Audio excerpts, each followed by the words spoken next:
የአዲስ አበባ ፖሊስ በግለሰቦች የሚፈጸሙ ስርቆቶችና ወንጀሎችን ተከታትሎ የያዘ ንብረት ማስመለሱን ቀጥሏል።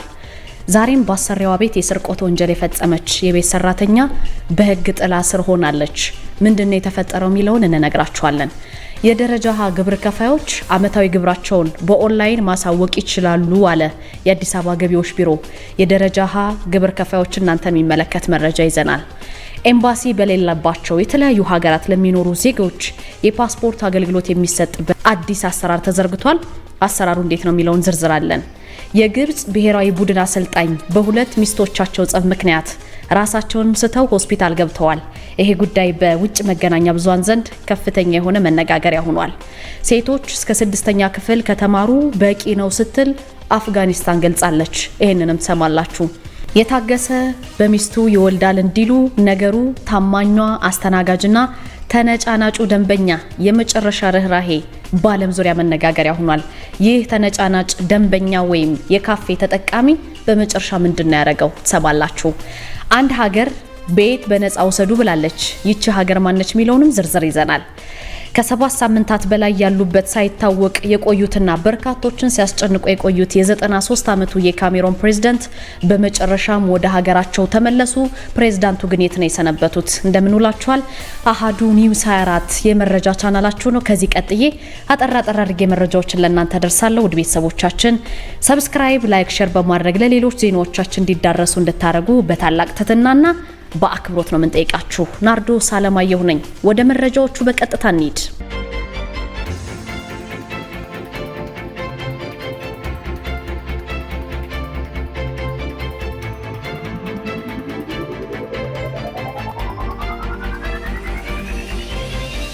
የአዲስ አበባ ፖሊስ በግለሰቦች የሚፈጸሙ በርካታ ስርቆቶችን ይከታተላል። ተከታትለው ደግሞ እየያዘ ንብረት ማስመለሱን እየሰራ ይገኛል። አንድ አሰሪዋ ቤት የስርቆት ወንጀል የፈጸመች የቤት ሰራተኛም በሕግ ጥላ ስር ሆናለች። የአዲስ አበባ ፖሊስ በቁጥጥር ስር አውሏታል ማለት ነው። የቤት ሰራተኛ ሁና በመሰራበት መኖሪያ ቤት ውስጥ እንግዲህ ከግማሽ ሚሊዮን ብር በላይ ግምት ያለው የወርቅ ጌጣጌጥና የምትመለከቷቸው ላፕቶፖችን ሰርቃ ተሰውራ ነበረ። ተከሳሿ በቁጥጥር ስር ውራ የረጅም ጊዜ የእስራት ፍርድ ተወስኖባታል። በጉለሌ ክፍለ ከተማ ወረዳ 10 አካባቢ ተቀጥራ ትሰራ እንደነበረች የአዲስ አበባ ፖሊስ ራሱ በገጹ ያወጣው መረጃ ያሳያል። ይቺ ግለሰብ ተቀጥራ ትሰራ የነበረችው ተከሳሽ ቦንቶ ሀብታሙ ያሰሪዎቿን አለመኖር በዛ አካባቢ አለመገኘት እንደ ጥሩ አጋጣሚ ተጠቅማ የተቆለፈ መኝታ ቤት በር በመስበር ነው የገባችው። ከተቆለፈ ቁም ሳጥን ውስጥ ታዲያ 6 የጆሮ ጌጦች፣ እነዚህ የምትመለከቷቸው ፖሊስ የያዛቸው ናቸው።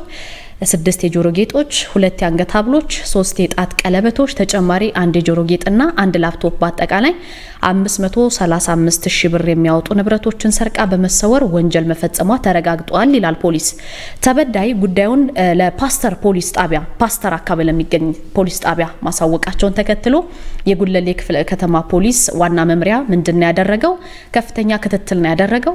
ይችን ተከሳሽ ከተደበቀችበት ሰበታ አካባቢ ነው ከነሰረቀቻቸው ኤግዚቢቶች በቁጥጥር ስር መዋል የቻለው ማለት ነው። ፖሊስ የምርመራ መዝገቡን ሲመረምር የቆየው የፌዴራሉ የመጀመሪያ ደረጃ ፍርድ ቤት መናገሻ ምድብ ችሎት ማለት ነው ተከሳሽ ቦንቱ ሀብታሙን ጥፋተኛ ነሽ ብሏታል።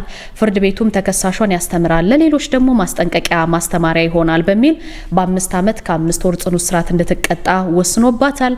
የአዲስ አበባ ፖሊስ ዋና ጠቅላይ መምሪያ እንግዲህ አጋጣሚውን በመጠቀም ወንጀል ፈጽሞ ለጊዜው መሰወር ከሕግ ተጠያቂነት እንደማያድን ይገልጻል።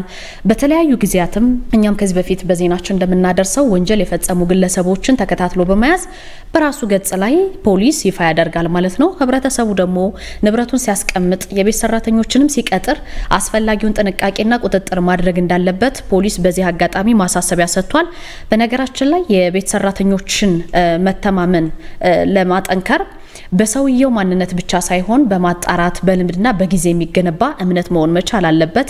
የመታወቂያ ሰነድን ማረጋገጥ፣ ከቀድሞ ቀጣሪ ቢቻል መረጃ መጠየቅ፣ እንዲሁም ደግሞ የስራ ኃላፊነቱን ከመጀመሪያው ግልጽ አድርጎ መነጋገር፣ በመጀመሪያ ጊዜ በተገቢው መጠን ክትትል ማድረግ፣ እምነት ከተገነባ በኋላ ግን ኃላፊነትን ቀስ በቀስ መጨመርና ቤተሰባዊነትን ማጠናከር እንጂ በእንደዚህ አይነት መልኩ ዘረፋ መፈጸም ተገቢ አይደለም።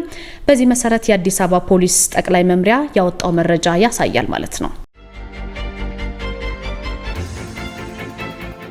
የደረጃ ሀ ግብር ከፋዮች ይሄ መረጃ ለእናንተ ነው። አመታዊ ግብራቸውን በኦንላይን ማሳወቅ ይችላሉ ብሏል የአዲስ አበባ ገቢዎች ቢሮ። ደረጃ ሀ ግብር ከፋዮች እንግዲህ አመታዊ ግብራቸውን ወደ ቅርንጫፎች በአካል መምጣት ሳይጠበቅባቸው መሄድ ሳይጠበቅባቸው በኤሌክትሮኒክስ የክፍያ አማራጭ ያሉበት ቦታ ሆነው ክፍያ መፈጸም የሚያስችላቸውን ስርዓት መዘርጋቱን በአዲስ አበባ ከተማ አስተዳደር ገቢዎች ቢሮ ነው የገለጸው ማለት ነው።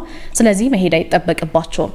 የግብር ማሳወቂያና ክፍያ ወቅት ሲጀመር ግብር ከፋዮች በአካል ወደ ቢሮ ሳይመጡ አገልግሎቱን እንዲያገኙ አስፈላጊው ዝግጅት መደረጉን የግብር አወሳሰንና አሰባሰብ ዳይሬክቶሬት አቶ ታዬ ማስረሻ ለመገናኛ ብዙሃን ገልጸዋል ማለት ነው። ከሐምሌ 1 ቀን 2018 እስከ ጥቅምት 30 ባለው የክፍያ ጊዜ ግብር ከፋዮች ግዴታቸውን እንዲወጡ የሚያስችል ፖርታል በቢሮ መዘጋጀቱንም ነው የተነገረው። ስለዚህ ግብር ከፋዩ አመታዊ የሂሳብ መዝገቡን በአግባቡ አዘጋጅቶ ስካን በማድረግ በኦንላይን አመታዊ ግብራቸውን የሂሳብ መዝገባቸውን ከስራ ቦታቸው ሆነው መላክ ይችላሉ ሲል የወጡ መረጃዎች ያመለክታሉ።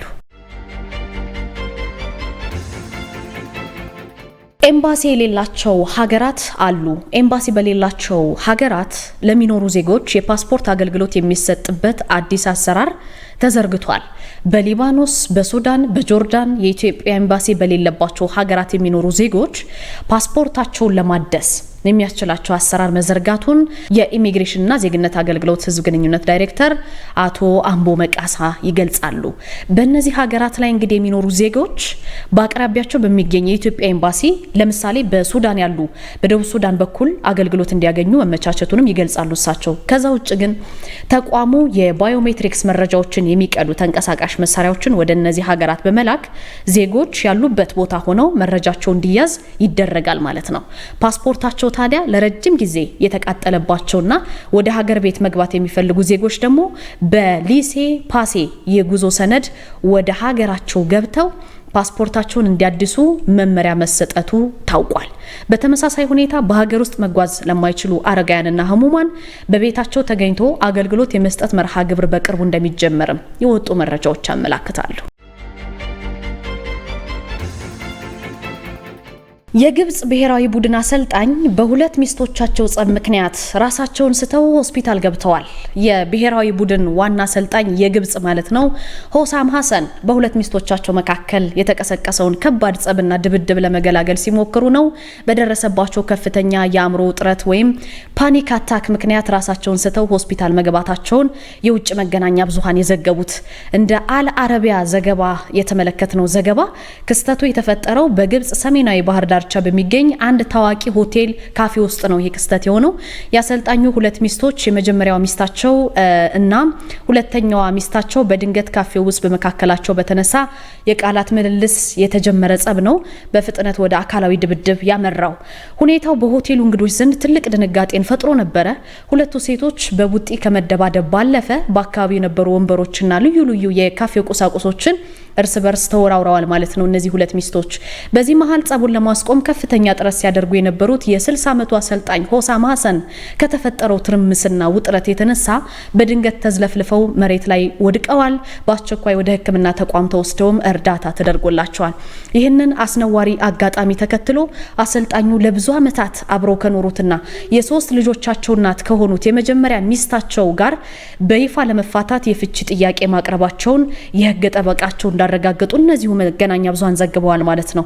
ሁለቱም ሚስቶች እርስ በርስ ለፖሊስ የተካሰሱ ቢሆንም በኋላ ላይ ግን ሁለቱም ወገኖች ክሳቸውን በስምምነት ማቋረጣቸውን የተገለጸው። ታዲያ በመሃል የተጎዱት እኚህ አሰልጣኝ ሆስፒታል መግባታቸው ተዘግቧል።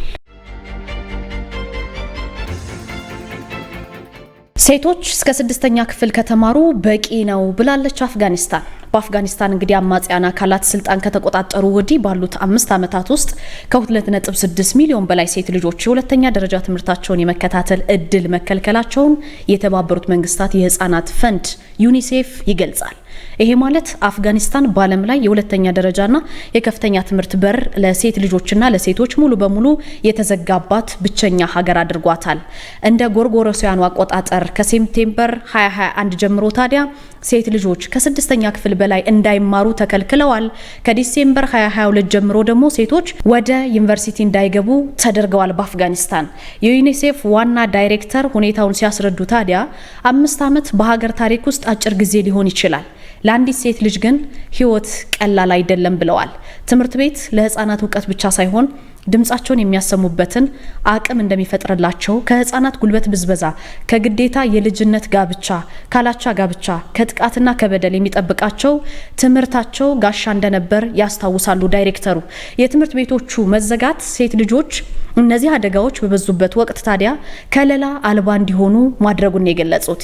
ይህ በእንዲህ እንዳለ ዩኒሴፍ የተደቀኑትን ገደቦችን ተሻግሮ በአፍጋኒስታን የሚሰጠውን የትምህርት ድጋፍ አሁንም አጠናክሮ ቀጥሏል። በተቻለው መጠን በፈረንጆቹ 2025 ብቻ ከ3.7 ሚሊዮን በላይ ህጻናት አጣዳፊ ትምህርት ድጋፍ ማግኘት የቻሉ ሲሆን 442 ሺህ ህጻናት ደግሞ በማህበረሰብ አቀፍ የትምህርት መርሃ ግብሮች ተሳትፈዋል። ከነዚህ ውስጥ 66 በመቶ የሚሆኑት ሴቶች ልጆች ናቸው። ከዛ ውጭ ግን 232 ትምህርት ቤቶች አዲስ የተገነቡና ጥገና የተደረገላቸው ናቸው። ዩኒሴፍ የአፍጋኒስታን ባለስልጣናት በሴቶች ላይ የጣሉትን የትምህርት ገደብ በአስቸኳይ በማንሳት ሁሉም ሴት ልጆች ወደ ትምህርት ገበታቸውና ዩኒቨርሲቲዎች እንዲመለሱ አጥብቆ ጠይቋል ማለት ነው። ከዚሁ ጋር በተገናኘ አፍጋኒስታን ሴቶች ልጆች እስከ 6ኛ ክፍል ከተማሩ በቂ ነው ማለቷ መገናኛ ብዙሃን ይዘግቡታል። በአሜሪካ ቴክሳስ ግዛት የሚገኝ የአንድ ምግብ ቤት አስተናጋጅ የሆነችው ሜሊና ሳላዛር ለ7 ዓመታት ያህል እጅግ አስቸጋሪና ተነጫናጭ የሆነ አንድ ደንበኛ ስታስተናግድ ነው የቆየችው። ዋልተር በክ ስዎርድስ የተባለ የ89 ዓመት ሰው የምግብ ቤቱ ደንበኛ በምግብ ቤቱ አሰራር ላይ ዘወትር ቅሬታ፣ ዘወትር ኮምፕሌን፣ ዘወትር ነቀፋ የሚያቀርቡ እጅግ ተበሳጭና ለጸባይ አስቸጋሪ የሆኑ ለአስተናጋጅ ጉርሻ ሰጥተው የማያውቁ ሰው ነበሩ። በርካታ የምግብ ቤት ሰራተኞች እሳቸውን ማስተናገድ ይሸሹ የነበረ ቢሆንም ይቺ ሴት ግን በታላቅ ትዕግስት፣ ደግነትና እሳቸው በሚፈልጉት መንገድ እንዳመላቸው አድርጋ ምግብ በማቅረብ በበጎ መንፈስ ስታገለግላቸው ነው የቆየችው። ደግነት አንድ ቀን ይከፍላል የሚባለውም ለዚህ ነው። አንድ ቀን ታዲያ አዛውንቱ ወደ ምግብ ቤት መምጣት አቆሙ። በወቅቱም ህይወታቸው ማለፉ ተሰምቷል። ከወራት በኋላ ግን ይች አስተናጋጅ ፈጽሞ ያልጠበቀችው አንድ ነገር ደርሷታል። አዛውንቱ ለታጋሿ ለታታሪዋ ጸባዩን እንደ ጸባዩ አድርጋ ለያዘችው ለዚች ወጣት ሴት በኑዛዜያቸው ውስጥ ስሟን አካተውን የሞቱት። በህይወት ዘመናቸው ጉርሻ ሰጥተዋት አንድ ቀን የማያውቁት እኛ አዛውንት በኑዛዜያቸው መሰረት $50,000 እና ይገለገሉባት የነበረችውን ዘመናዊ መኪና በስሟ አስመዝግበው ይችን ዓለም መሰናበታቸውን የተሰማው ይህ አጋጣሚ ደግነት መልሶ ይከፍላል የሚለውን ብሂል ያረጋገጠ መሆኑ ነው። ቤት በነፃ ውሰዱ ብላለች። አብዛኞቹ የአውሮፓና የዓለም ሀገራት ለጎዳና ተዳዳሪዎች መኖሪያ ቤት ለመስጠት ቅድመ ሁኔታዎችን ያስቀምጣሉ። ከአልኮልና ከእጽ ነፃ መሆንን፣ ቋሚ ስራ መያዝን ወይም ለቤት ዝግጁ መሆንን እንደ መስፈርት ያስቀምጡታል። ፊንላንድ ግን ይህን ቅድመ ሁኔታ ሙሉ በሙሉ በመሻር ያለምንም መስፈርት ለዜጎቹ አፓርታማዎችን፣ ቋሚ መኖሪያዎችን መስጠት የጀመረች ሀገር ሆናለች። ዜጎች ማደሪያ ፍለጋ በየጎዳናው ከማንገላታት ይልቅ የማንነታቸው መገለጫ የሆነ ቋሚ አድራሻና የራሳቸው የቤት ቁልፍ ሲኖራቸው ስለ ጤንነታቸው ማሰብ ይጀምራሉ የሚል እምነት እንዳላትም ፊንላንድ ገልጻለች። ዜጎች ቤት ሲኖራቸው እንደ ሕክምና፣ ከሱስ መላቀቅ፣ ስራ መያዝና የፋይናንስ መረጋጋት ባሉ ዘላቂ መፍትሄዎች ላይ ትኩረት አድርገው ለመስራት የተሻለ እድል ያገኛሉ ስትል እምነቷን ትገልጻለች። ሀገሪቷ ይህንን ፖሊሲ ተግባራዊ ማድረግ ከጀመረችበት ጊዜ አንስቶ የጎዳና ተዳዳሪነት በ68 በመቶ ቀንሷል ማለት ነው። ፊንላንድ ችግሩን 100 በመቶ መቅረፍ ባችልም ያለምን አስተሳሰብ ግን መቀየር ችላለች ነው የተባለው። የሰው ልጅ ህይወቱን ለማስተካከልና ለመለወጥ በመጀመሪያ የሚቆምበት የተረጋጋ የራሱ የሆነ መኖሪያ ቤት ያስፈልገዋል ስትልም ፊንላንድ ገልጻለች። ፕሬዝዳንቱ ያሉበት ሳይታወቅ ቆይተው ዛሬ ተመልሰዋል። የካሜሩኑ ፕሬዝዳንት ፖል ቢያ ለ10 ሳምንታት ያህል የት እንዳሉ የት እንደገቡ ሳይታወቅ ከሀገር ውጭ ከቆዩ በኋላ ወደ ሀገራቸው መመለሳቸውን የመንግስት መገናኛ ብዙሃን ዘግበውታል። እድሜያቸው 93 የደረሰውና ለ43 ዓመታት ሀገሪቱን በፕሬዝዳንትነት ሲመሩ የቆዩት ፖል ቢያ በዋና ከተማዋ ያውንዴ ዓለም አቀፍ አውሮፕላን ማረፊያ ሲደርሱ በከፍተኛ ባለስልጣናትና በደጋፊዎቻቸው አቀባበል ነው የተደረገላቸው። ፕሬዝዳንቱ ባለፈው ሰኔ ወር ላይ ወደ አውሮፓ ካቀኑ በኋላ በህዝብ ፊት ሳይታዩ መቆየታቸውን ተከትሎ በጤናቸው ሁኔታና በህይወት በመኖራቸው ጉዳይ ላይ በርካታ ወሬዎችና ግምቶች መገናኛ ብዙሃን ላይ ሲናፈሱ ነው የቆዩት። የመንግስት ባለስልጣናት የሚናፈሱትን ወሬዎች የሐሰት ፕሮፓጋንዳ ሲሉ አስተባብለው የነበረ ቢሆንም በስዊዘርላንድ ጄኔቫ ስላደረጉት ረጅም ቆይታ ትክክለኛ ምክንያት ግን ይፋ አላደረጉም። ካሜሩን ከ50 ዓመታት በላይ ያለ ምክትል ፕሬዝዳንት ስትመራ የቆየች ሀገር ናት። በቅርቡ የሀገሪቱ ፓርላማ የምክትል ፕሬዝዳንትነት ማዕረግ በህገ መንግስቱ ላይ በድጋሚ እንዲካተት በከፍተኛ ድምጽ ማጽደቁ ይታወሳል። በአዲሱ ህግ መሰረት ታዲያ ፕሬዝዳንቱ በሞት ወይም በጤና እክል ምክንያት ስራቸውን ማከናወን ባይችሉ በራሳቸው በፕሬዝዳንቱ በቀጥታ የሚሾሙት ምክትል ፕሬዝዳንቱ አዲስ ምርጫ ሳይጠብቁ ቀሪውን የስልጣን ዘመን በሙሉ ፕሬዝዳንትነት ያጠናቅቃሉ ይላል። ተቃዋሚዎች ይህንን ማሻሻያ በጥብቅ ተቃውሞት የነበረ ቢሆንም ፕሬዝዳንቱ የራሳቸውን ታማኝ ሰው ወይም ልጃቸውን ፍራንክ ቢያን በምክትል ፕሬዝዳንትነት በመሾም ስልጣኑን ያለ ምርጫ ለመውረስ ያዘጋጁት ነው ሲሉ ይተቻሉ። ፖል ቢያ በአሁኑ ጊዜ በዓለም ላይ በእድሜ አንጋፋውና በንጉሳዊ አስተዳደር ውስጥ ካልሆኑ መሪዎች መካከል ረጅም ጊዜ በስልጣን ላይ የቆዩ መሪ ናቸው። ፕሬዝዳንቱ ባለፈው ጥቅምት ወር በተደረገ ምርጫ ለ8 ተከታታይ የስልጣን ዘመን ተመርጠዋል።